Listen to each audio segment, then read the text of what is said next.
Nimemsikiliza kaka yangu na rafiki yangu mpendwa Daktari Tale.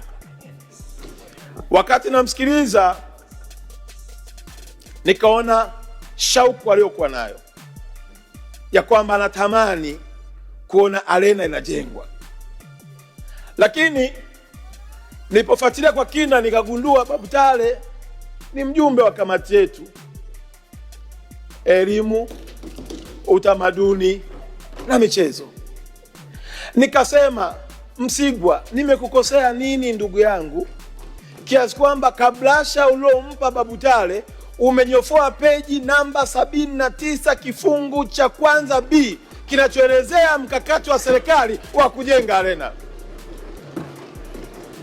Mheshimiwa Mwenyekiti, Wizara ya Habari, Sanaa, Michezo na Utamaduni tumejipanga kikamilifu, na ukisikiliza hotuba ya waziri wetu wa uwekezaji aliongelea mpango wa ujenzi wa arena ndani ya bajeti ya miaka 5, lakini pia ilani ambayo ndugu yangu Sanga ameisoma imeeleza kwa kina ni ilani ya 2025 2030. Mipango ya ujenzi wa arena uko pale pale, na tayari kwenye bajeti ambayo leo mtaipitisha tumeweka token ya bilioni 1 ikiwa ni sehemu ya fedha za kuanza feasibility study. Na mkiangalia kwenye picha ya Mheshimiwa wabunge mtaona michoro ya kwanza ambayo tumeshakwisha kuipata, na tayari eneo tunalo la pale Tanganyika Packers Kawe, na eneo hilo tunalo la heka 12. Tunasubiri tu tukamilishe tuingie kwenye feasibility study, na kwa mpango mkubwa wa Daktari Samia. Hapa naomba niende taratibu.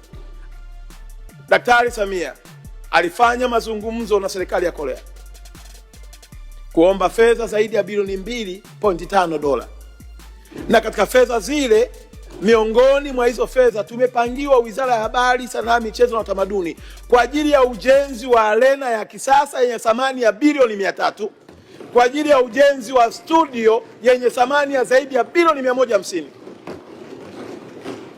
Hiyo fedha si rahisi kuiona kwenye bajeti yetu, kwa sababu hiyo fedha inategemea mazungumzo yanavyozidi kwenda, lakini dhamira Daktari Samia amesema hata kama hii fedha ikichelewa, ndani ya miaka 2-3 ijayo, malengo yangu kwenye miaka yangu 5 lazima nijenge arena ya kisasa inayokuwa na uwezo mkubwa zaidi.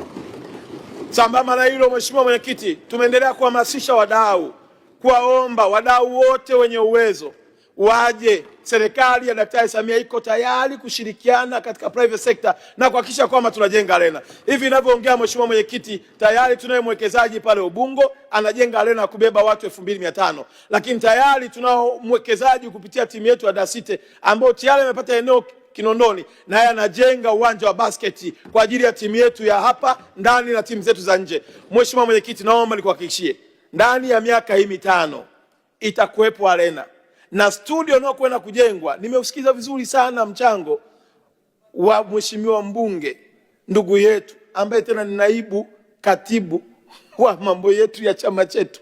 Kaeleza kwa kina sana habari ya mavazi, ameeleza habari ya vifaa vya wasanii wanapoenda kuigiza. Mheshimiwa Mwenyekiti, ni ukweli usiopingika, si kila Mtanzania amefika Marekani, lakini kila mtu anajua ukubwa wa jeshi la Marekani kupitia kwenye vyombo vya taarifa habari pamoja na habari ya movie. Kila mtu hajafika Marekani, lakini tunajua White House imekaaje.